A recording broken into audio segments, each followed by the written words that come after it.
Welcome to the Futurebuild Podcast, your trusted source for exploring the ideas, people and solutions shaping a better built environment. I'm Martin Hearn, Event Director of Futurebuild, and today we're tackling an issue that's become critical for our sector's credibility and progress: how we talk about sustainability and why stamping out greenwash is no longer optional. I'll be joined by Charlie Martin, CEO and founder of the Anti-Greenwash Charter, a driving force behind raising standards and supporting organisations to move beyond fear, silence and so-called greenhushing.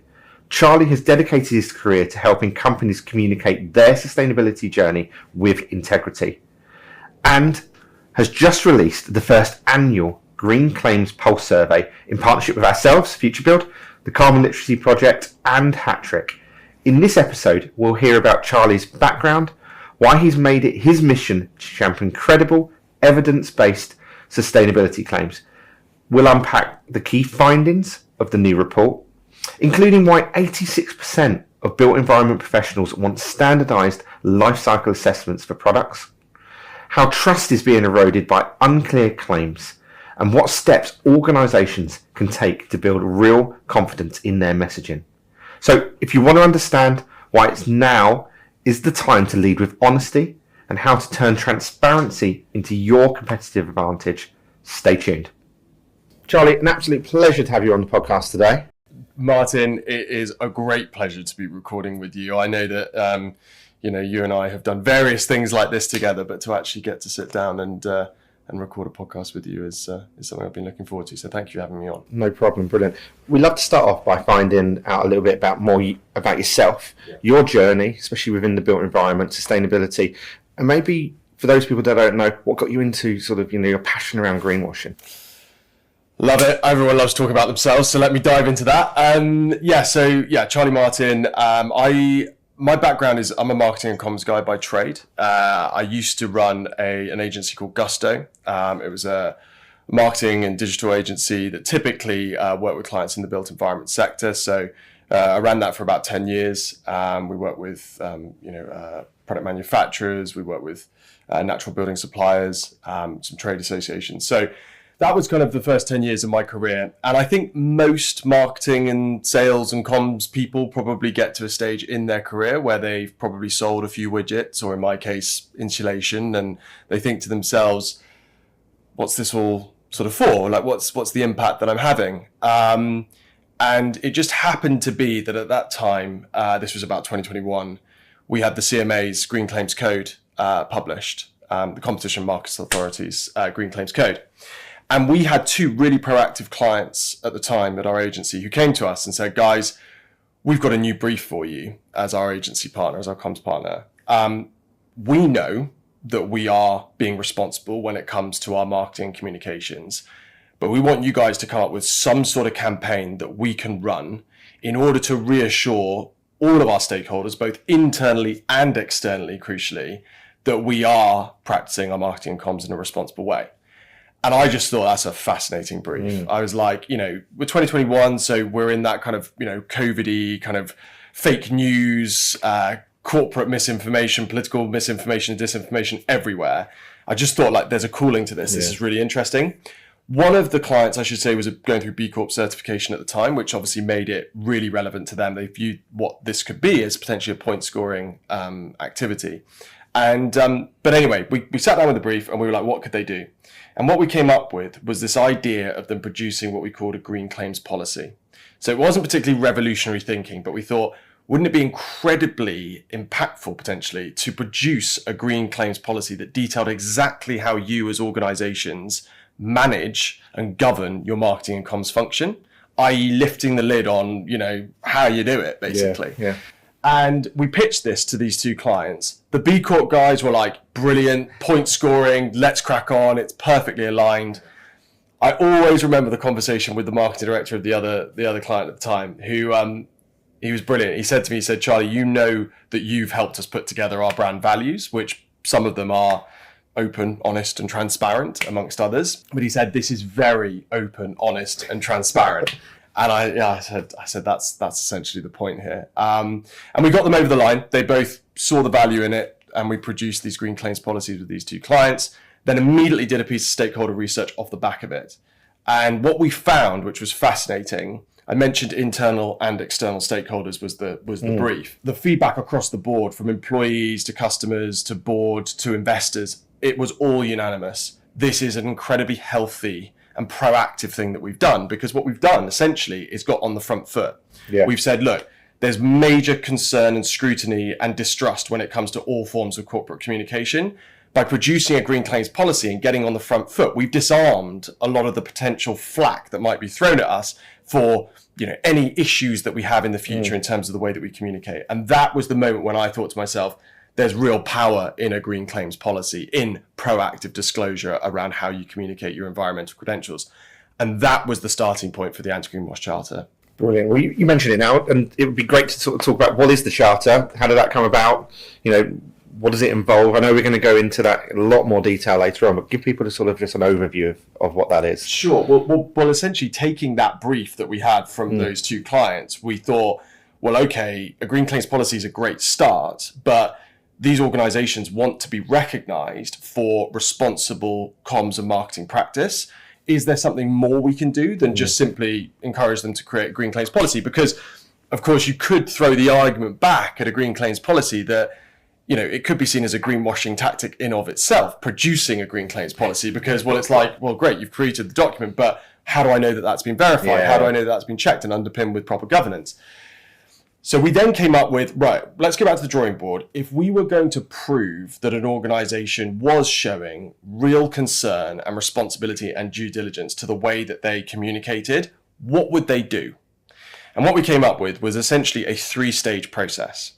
The first step would be to train their teams. So we're going to come on to talk about some of the research that Futurebuild and the Charter have been doing together, but essentially that's the starting point. And what we refer to it as is greenwash awareness training. So we deliver that at the C-suite, at the sales, marketing and comms team level. So what we want to do is get everybody aware of what the issues are and understand how their behavior in their role can influence or can deliver greenwashing or misinformation. So essentially that's the first step. The second thing that we do is what we call static content reviews. So what we do is we take your website materials, your brochure materials, anything that's fairly evergreen and stays fairly static, and essentially review that against relevant regulation and best practice to make sure that you haven't made any mistakes essentially in the content that you've produced. The final thing that we do is then help the organization produce a green claims policy, very much akin to the policies that I've just mentioned to you then. And what that does from our perspective is creates a situation in which the organization has trained their staff, they've checked all their static content to make sure it's aligned, and they now have a policy to govern any content they produce ongoing to make sure that it's aligned with best practice and anti-greenwashing principles. That to us looks like best practice. I don't think many can argue that if you've committed to that, you've taken this seriously. What we then do as the Charter is we then commission what we call campaign reviews to be conducted during a 12-month license period, initial 12-month license period, where essentially the implementation of a signatory's green claims policy is checked. And we make sure that they're doing what they said they were doing in the policy for the campaigns they're producing. And that is, perhaps giving you loads of detail, but that's essentially what the Anti-Greenwash Charter does on a day-to-day basis. So give us an idea of the scale of the Anti-Greenwash Charter at the moment, sort of how many people have signed up to this, the range of industries, because I know it's not just manufacturers as well. Yeah, it's a great question. So we are at just shy of 20 certified signatories at the moment. So that's organizations that have been through that full scope, if you like, of onboarding.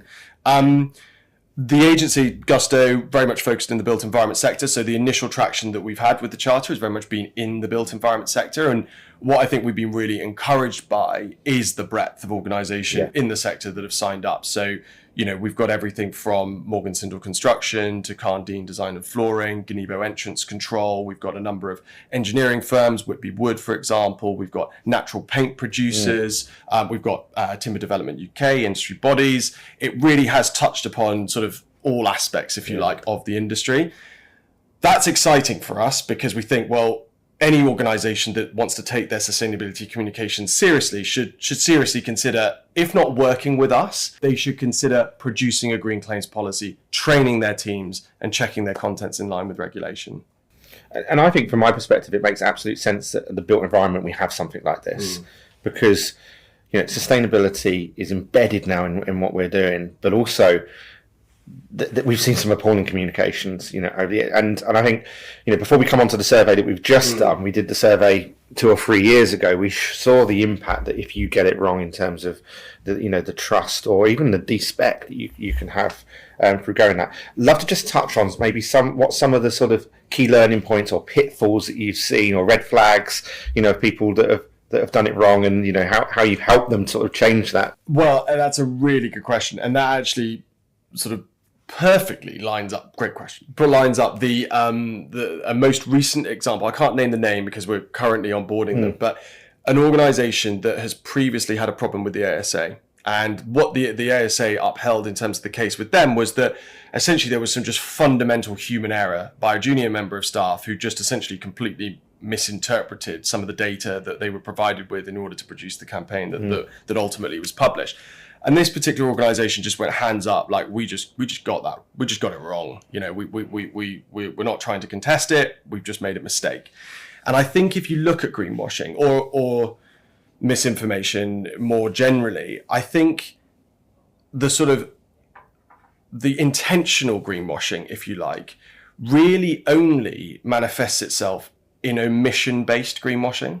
So that's I'm getting technical with terms here, but essentially when an organization, the only real intentional perform I think that there is when you're presenting your sustainability credentials in one particular area over here, but completely failing to consider the context within which you're making those claims. So, you're saying that your product X is absolutely fantastic and it's above board and it's got an EPD and it's got all this sort of stuff, but you're absolutely failing to disclose the fact that you're doing a completely nefarious, unsustainable practice over here in terms of the way you're managing your supply chain or whatever else it might be. So that's for me where the intentional element comes in. When the non-intentional greenwashing occurs, it really comes down to poor governance, poor process, and perhaps a lack of understanding within the organization, which we're going to come on to. I think those are the red flags to look out for, or the way I view organizations now is if a mistake has just clearly been made in terms of use of language, in terms of the fact that a claim hasn't been properly substantiated, that's one thing. And we should view the organization as having made a mistake and needing to be supported.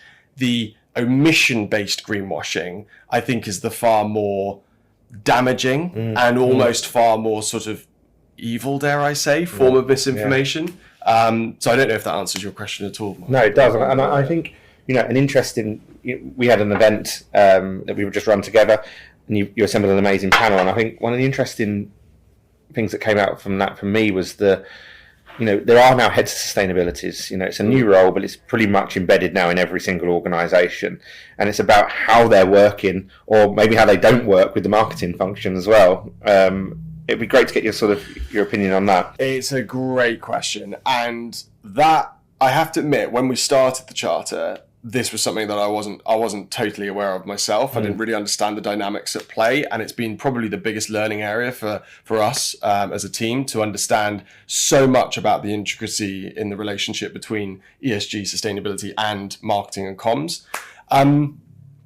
We had Tina Tina Hewen from Gazebo Entrance Control on the show last night. She's got a fairly unique role because it's a combination of both the marketing and the sustainability roles within a single function. So I think what's fascinating is that there's a bottleneck basically that we see a lot of in the organizations we work with, whereby you have a smaller sustainability or ESG department, a much larger marketing, comms, or creative brand, if you like, team. And what happens is that there's queries going back up to the sustainability industry. Can we say this? Can we say that? Can you check this? Can you check that?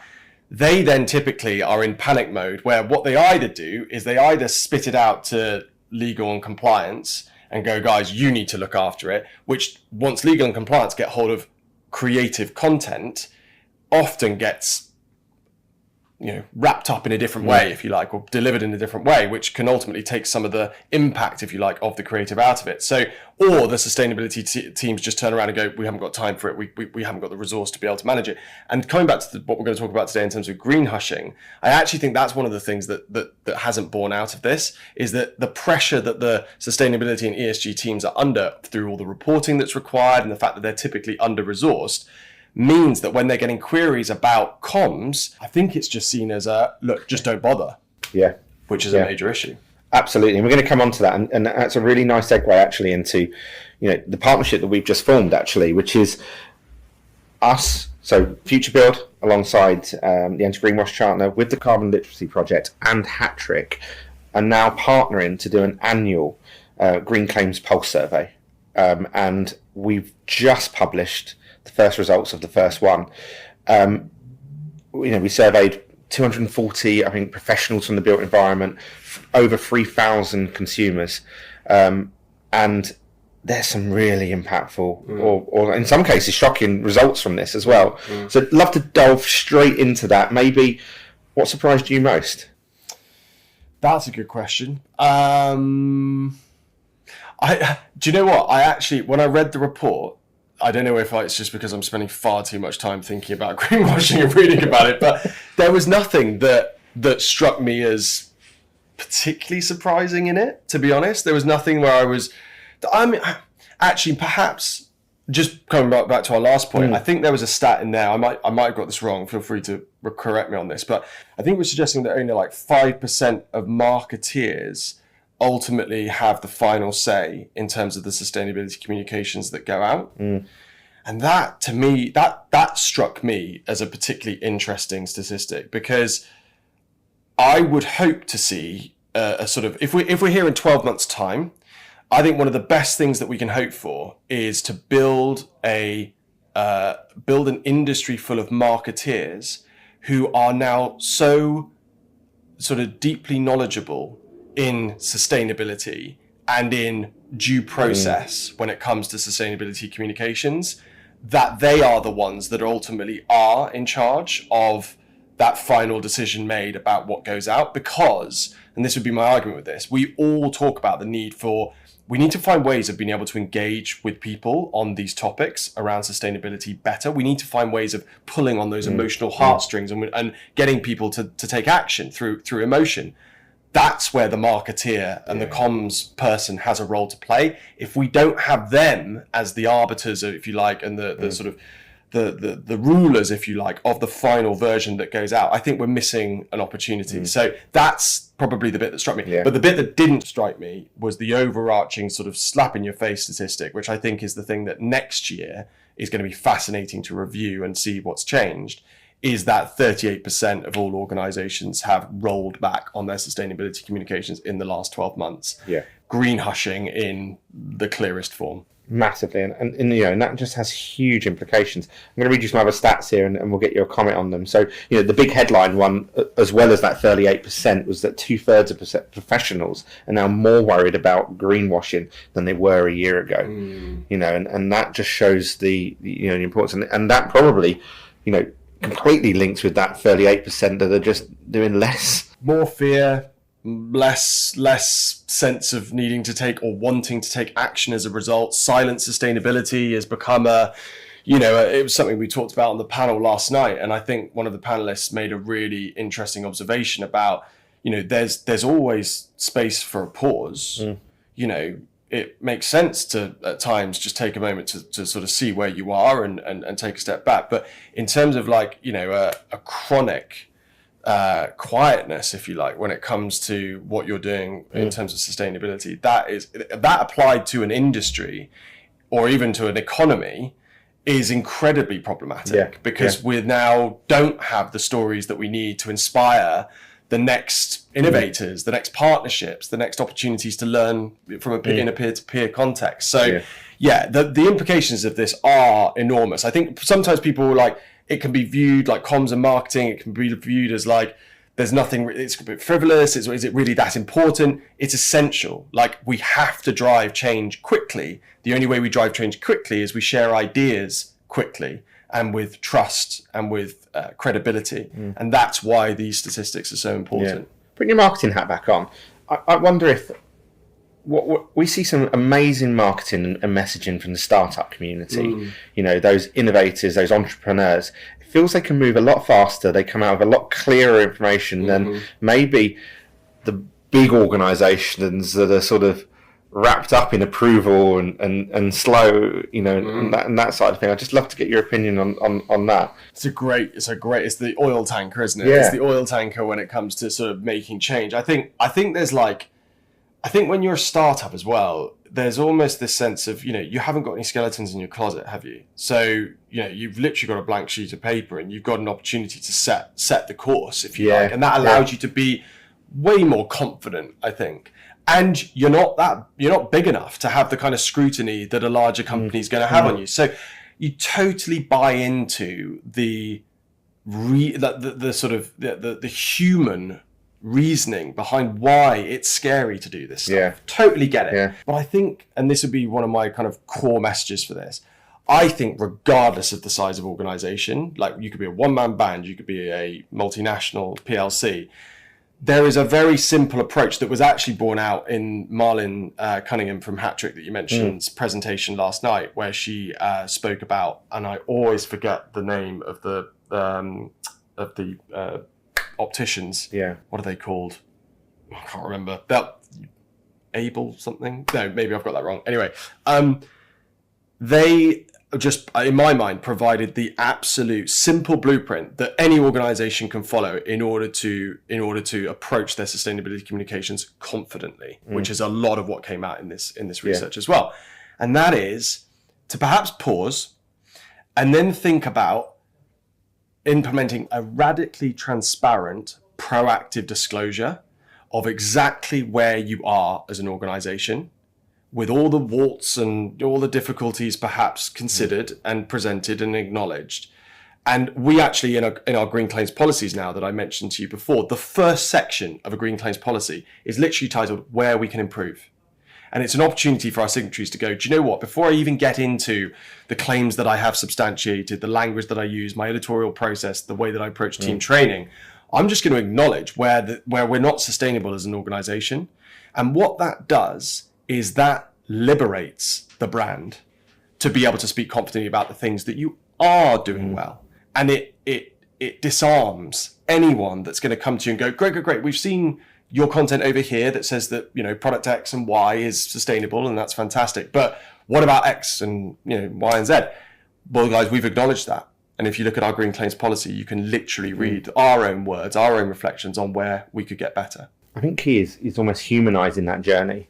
I think I think the term roadmap needs a rebrand, because every time I see a roadmap, I'm like, I switch off. But do you know what? An honest overview of the journey you've been on, and owning those mistakes, and that very straightforward comms is what's needed.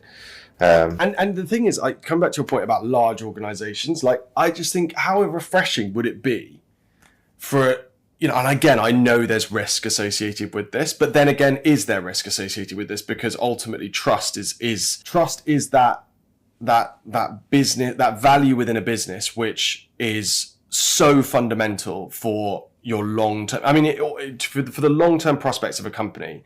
If your trust is dwindling or if your trust is increasing, like, you can literally, almost everything else can sort of fall alongside that. Because if you don't have trust, and if trust is broken with your stakeholders, things are going to rapidly change in your organization. So with that in mind, for me, I look at big organizations, I think, how refreshing would it be for a large organization to say, no, do you know what? We are just going to accept and acknowledge our history.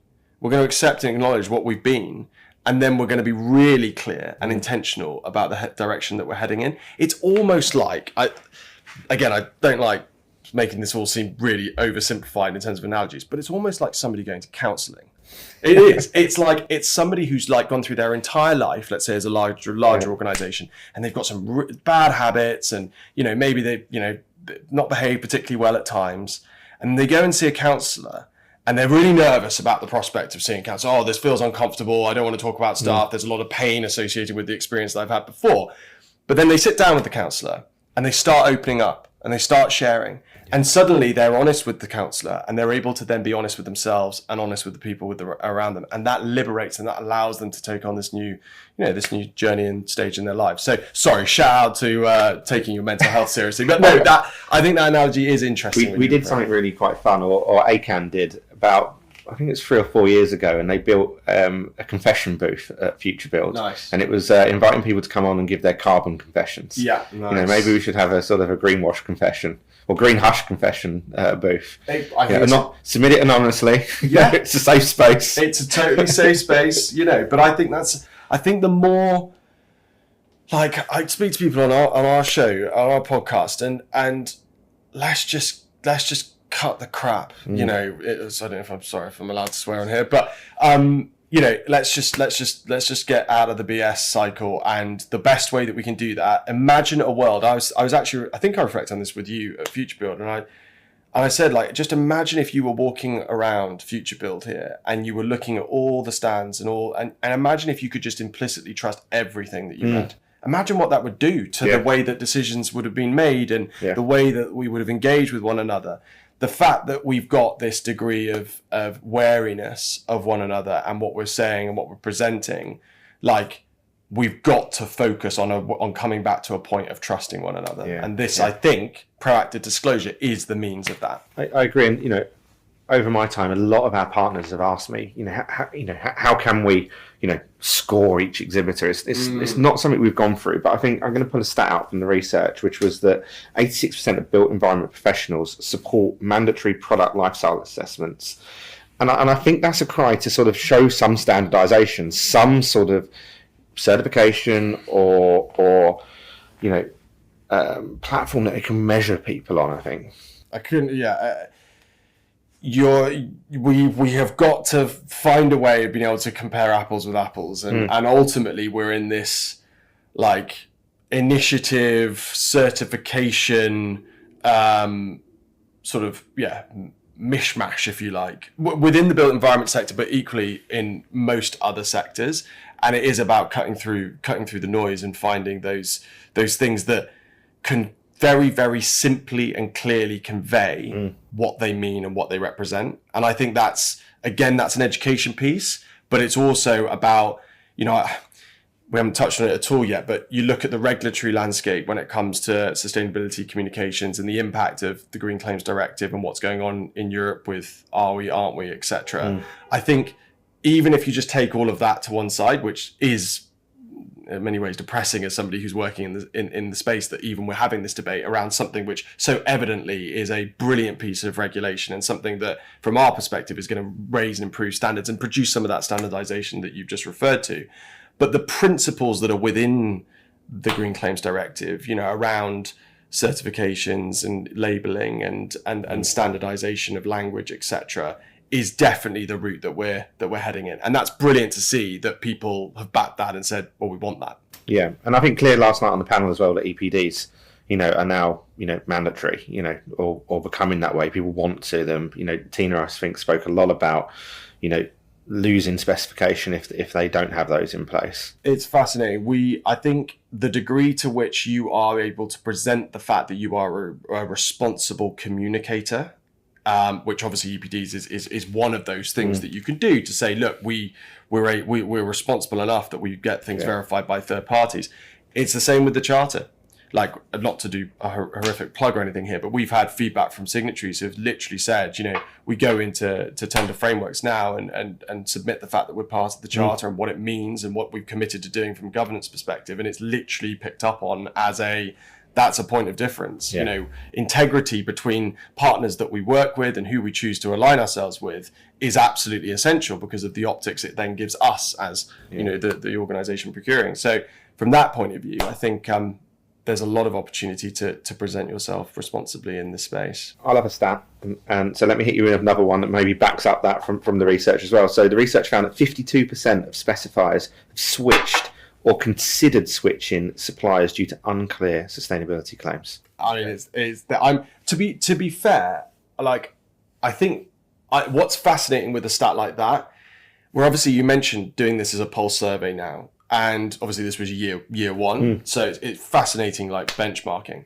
But I would it's going to be really interesting to pick these stats out next year and see what the change is, because I kind of look at that as probably one of those stats that I was like, yeah, that's kind of as I'd expect it to be. Hope it was that. Or I hope it would be, yeah. If it was any less than the majority, I'd be like, oh my God, what's going on here? But I would expect to see that increase further next year. I agree. think the room for unsubstantiated claims and unclear, ambiguous claims, like that is dramatically falling by the wayside. Like you just can't get away with it now. And obviously that's played out in the fact that a lot of people are shutting up and not actually communicating. But if we can get people communicating again by following these clear practices and structures, then I'm hoping that, that figure will increase too by this time next year. What I think interesting is that, I would say greenwashing was rife in the sort of, 2015, 16s, around that sort of, zero carbon homes bill and and Code for Sustainable Homes and all that was coming out. It was almost sort of the green gold rush. Back then, government incentives were pushing that as well. Companies were aligning with that. Then we sort of saw this sort of anti using the word sustainability or eco, but now we're seeing that back. Every comms I read now, especially from manufacturers, an eco range or sustainability is used there. We as a brand are talking now going beyond sustainability. We're looking at regenerative. You're looking at circularity. There's you can be cradle to cradle certified. There's all of that side of things. So I think the messaging now is so important, and I think we're going to see a resurgence, sadly, of greenwashing. But as you said there, the survey also found more and more greenhushing. People don't know where to start. Yeah, it's a really interesting observation. I mean, obviously, like, what do we want? Do we want to have an environment which is such that everyone's so terrified to communicate for fear of being found to be greenwashing that nobody says anything? Or do we want an environment in which essentially there are those that implement clearly best practice and therefore have almost earned the right to communicate about their sustainability credentials and therefore win? Because actually, there is clear evidence that being able to present the sustainability credentials of your business in whatever sector will lead to a greater return. Well, that's then going to incentivize those that perhaps have been quiet, but that haven't shown due diligence to the way that they go about communicating, to start communicating again, which might mean that we then get some more greenwashing, as you've alluded to. So I hadn't thought it through in those terms. But again, I think that's where some of the work that we're doing, we're a small initiative at this stage, we're not wildly known or worldly known, if you like. But the intention would be to get to that point so that you as a consumer or you as a procurement officer or a CFO was looking at who you were buying from. And one of the criteria was, how do we know that organization is a responsible communicator? And the Anti-Greenwash Charter signatory status is certainly an indicator of that. There are others, but that, I think, is what we're going to need to see develop and grow, that will then facilitate the very best standards of comms moving forward and less greenwashing. Yeah.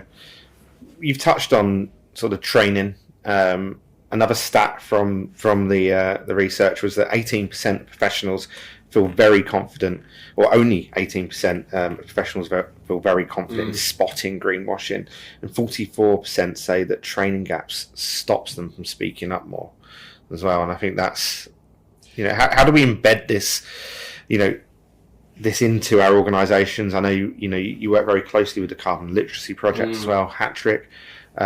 Offer training on that as well to embed that into their organisations. I think there's a cultural element there as well. Like you definitely want to create an organisational scenario whereby everybody's informed enough in order to whether or not you're on the front line or in the strategic team in HQ or whatever, like everybody's got a collective awareness so that you're able to sort of police things as a collective. So I think that's absolutely crucial. But coming back to your point, you mentioned the Carbon Literacy Project, like they do some great work on this. I think there's some fundamental training around comms and marketing in relation to this that I think is something that the guys at Hattrick have put together as a course, which I think is really good. There are others out there, but I think I come back to my point about the 5% of marketers being involved in the final decision making in terms of the comms that are produced, sustainability comms that are produced.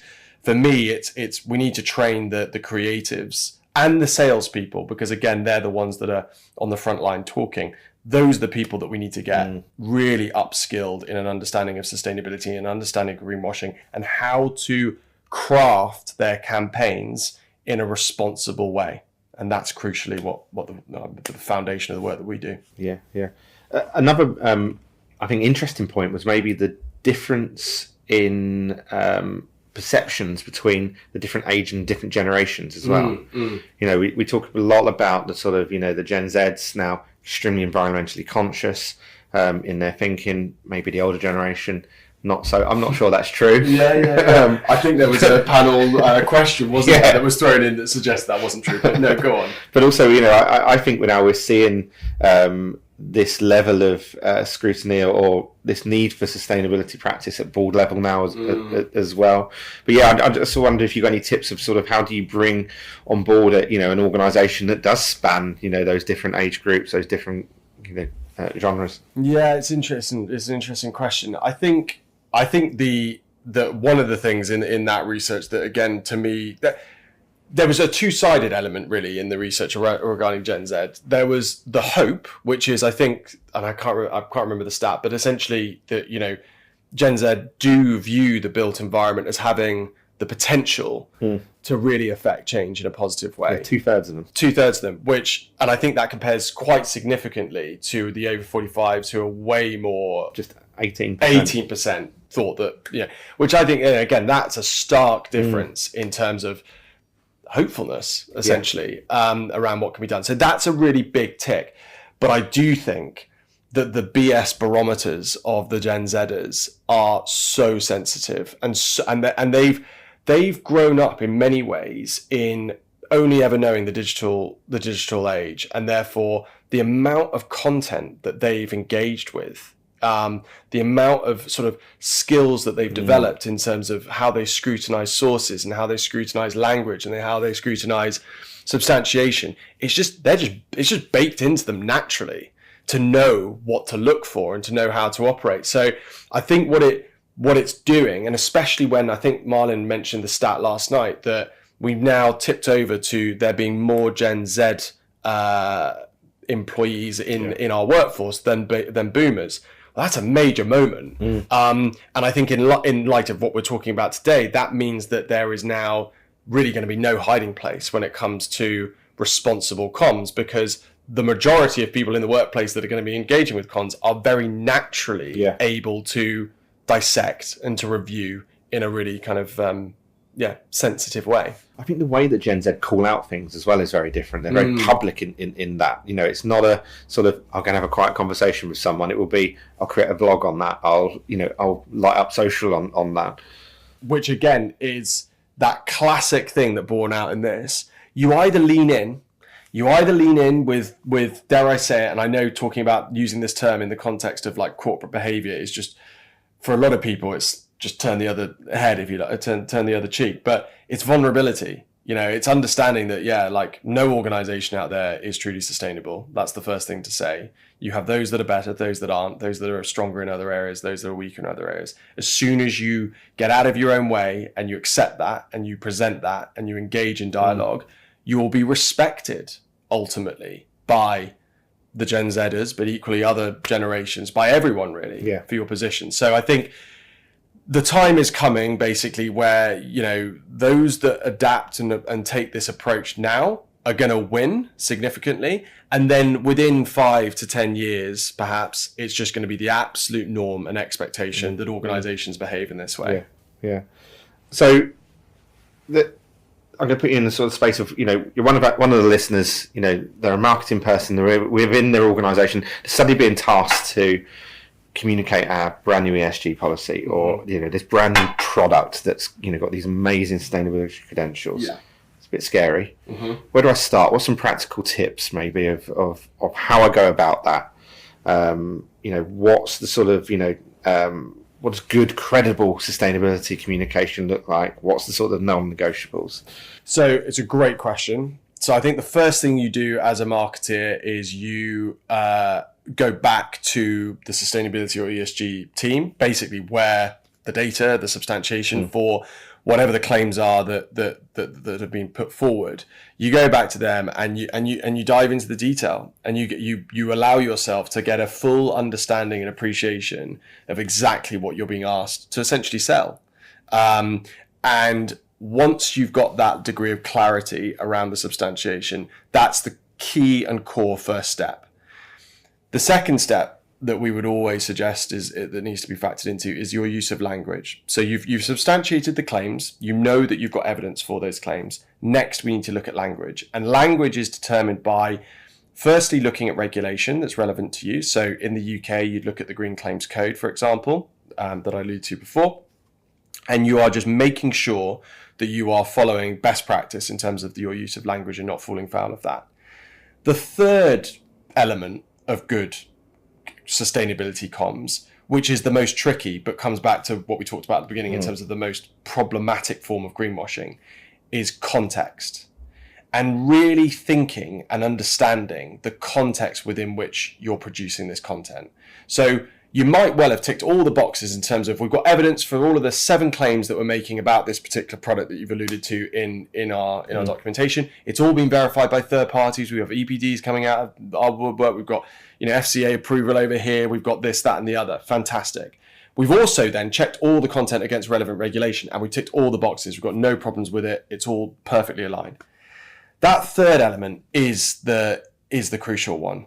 Have you fully considered, when you look at this content that you're producing, whether or not this could be construed as misleading by not providing a clear contextual picture of how this content lands compared to the rest of the operation of the organization? And that's a serious skill. That's something that only really you can develop through training, I think, and experience. So again, coming back to our point about training, if you're a junior marketeer and you're joining an organization and they're handing you over a load of sustainability comms for you to produce about new products X, Y, and Z, if you haven't been trained on how to go about scrutinizing or considering the broader context within which the organization operates, you need to ask for that before you do anything else. Well, this is the perfect point to bring in the Anti-Greenwash Charter. I'd love you to go through the sort of services you offer. How do people get involved in that? How can we find out more information? Sure. And thank you for laying me up so lovely, Martin. I alluded to our process earlier. But the first stage in terms of onboarding new signatories is that we do a suitability assessment. So you can imagine one of the worst things that could happen to the Anti-Greenwash Charter is that we had organisations that were looking to join us for greenwashing purposes. And we have had organisations that have attempted to do so. And, I don't want to throw sort of shade, if you like, on B Corp. They're doing absolutely fantastic. And a lot of what they're experiencing at the moment is just simply growing pains, I think, with the initiative. And we actually do work with a number of B Corps and have advisors sitting on our boards that are aligned with them as well. So really, really big fan of them. But I think you can see some of the issues that they've had in the last sort of 18 months, 2 years have really been born out of organizations wanting to get involved in something that makes them look great, but they're doing so because they ultimately have some skeletons in the closet that they're trying to cover up. So for us, we want to make sure that we have good actors that are joining the charter. So that's our first step. Once we've done that, we then conduct our training, we conduct our static content reviews, and we conduct or produce a green claims policy. And that then kicks into play the license period when the organization can be recognized as a signatory of the charter, and they can do all the promotional work around that we help and support them with. And as I say, they're then reviewed periodically to make sure that they're in line with the charter standards and their own green claims policy. And what we do, the reports that we produce, the campaign review reports, those are then appended to the green claims policy of the signatory. So again, in full transparency, you can then go and read all of the previous reports and to see the timeline of events of them proving that they are aligned with their own policy and the standards of the charter. So again, absolute transparency in terms of our judgment, how we produced it. That's fundamental to I think, building something like the charter. Brilliant. And then for full transparency, there's obviously a cost involved. How is that? Is that on size of organisation? Is that on amount of product? How does that work? So it's a great question. So the first thing to say is that we're a not-for-profit. Again, obviously really important, I think, to look at the wider impact of what we're trying to do, and ultimately we're operating in that way. So in terms of the fee structure, so we have a means-tested, revenue-banded license fee that covers those campaign reviews that I've alluded to. That's all on our website. Anyone can go and check that out there. And then the other costs that are associated with it that are bespoke and tailored are the training, and that's obviously dependent upon the number of teams and where they're located. We have a number of signatories who are multinationals who have got teams all over the world that we're training, so obviously we have to factor that in. And then there is obviously a bespoke cost associated with the static content reviews as well, depending upon your size of website, the number of websites you've got, brochure materials, etc., etc. Yeah. Brilliant. Well, I would urge everyone to check out your website. Also, if you're unsure, go and speak to someone's signatories. You're very transparent on that. You can talk to them about the process they've gone through. We're also in the bio of this podcast going to put a link to the research. So download the research we've done. So we're looking now forward. 12 months time, we're going to do the research. It's going to come out again, which is great. But I'd love to what does the next 12 months look like for the Charter? It's a great question.